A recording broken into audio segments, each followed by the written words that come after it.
صحابہ کرام کے جو بے ادب ہیں ان کے ساتھ ہمارا تعلق کیسا ہونا چاہیے؟ بسم اللہ الرحمن الرحیم۔ نبی مکرم شفیع اعظم صلی اللہ علیہ وآلہ وسلم جیسا آپ نے ارشاد فرمایا ہے نا، ہمارے تعلقات ویسے ہونے چاہیے۔ یہ بات میں اس لیے کر رہا ہوں، بسا اوقات ہم سمپلی بات کر دیں نا کہ ان سے تعلق نہیں رکھنا چاہیے، تو بسا اوقات کئی لوگ کہتے ہیں کہ جناب نہیں یار وہ بھی تو کلمہ پڑھتے ہیں، وہ بھی تو ایسے کرتے ہیں، تو نہیں یار اتنی سختی نہیں ہونی چاہیے۔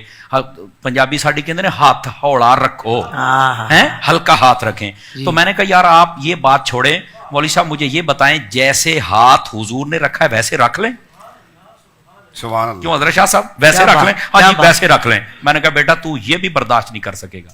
اللہ کہتا وہ کیسے؟ میں نے کہا سنیے حدیث پاک، نبی پاک صلی اللہ علیہ وسلم نے ارشاد فرمایا، وہی حدیث جو میں نے پہلے پڑھی، متن اسی کے ساتھ ابتدائی ملتا ہے، ان اللہ اختارنی واختار علی اصحابی، اللہ نے میرا انتخاب فرمایا، پھر میرے صحابہ کا فرمایا، پھر نبی پاک علیہ السلام نے فرمایا سیجیء قوم، فرمایا ان قریب ایک قوم آئے گی، وہ کیا کریں گے؟ فرمایا کہ یسبون اصحابی وینتقصونہم، میرے صحابہ کرام کو گالیاں بھی دیں گے اور ان میں سے نقص اور عیب نکالیں گے۔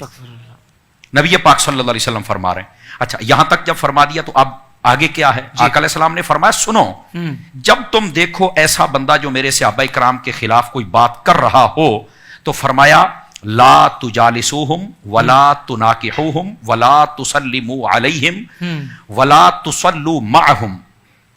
نبی پاک صلی اللہ علیہ وسلم نے ارشاد فرمایا جو میرے صحابہ کرام علیہم رضوان کا بے ادب اور گستاخ ہو، ان کے بارے میں کوئی ایسی نازیبہ بات کر رہا ہو، نہ ان کے ساتھ بیٹھنا ہے، نہ ان کے ساتھ رشتہ داری کرنی ہے، نہ رشتہ دینا ہے نہ لینا ہے، کیا بات، نہ روٹی کھانی ہے نہ ڈالنی ہے۔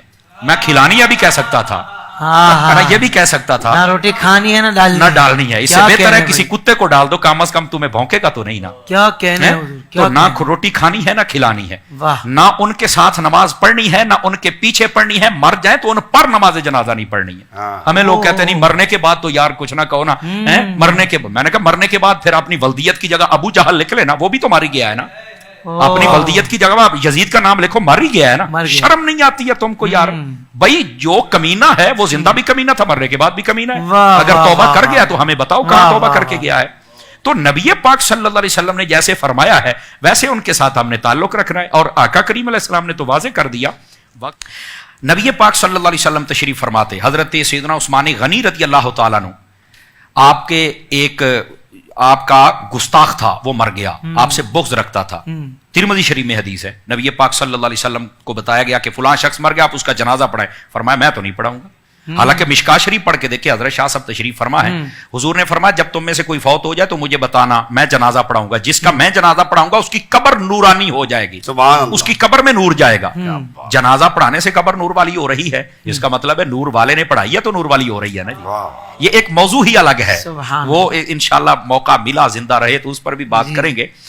نبی پاک صلی اللہ علیہ وسلم کو بڑی چاہت رہتی تھی میں جنازہ پڑھوں، آج جنازہ دروازے پر آیا، فرمایا ہم نہیں پڑھیں گے۔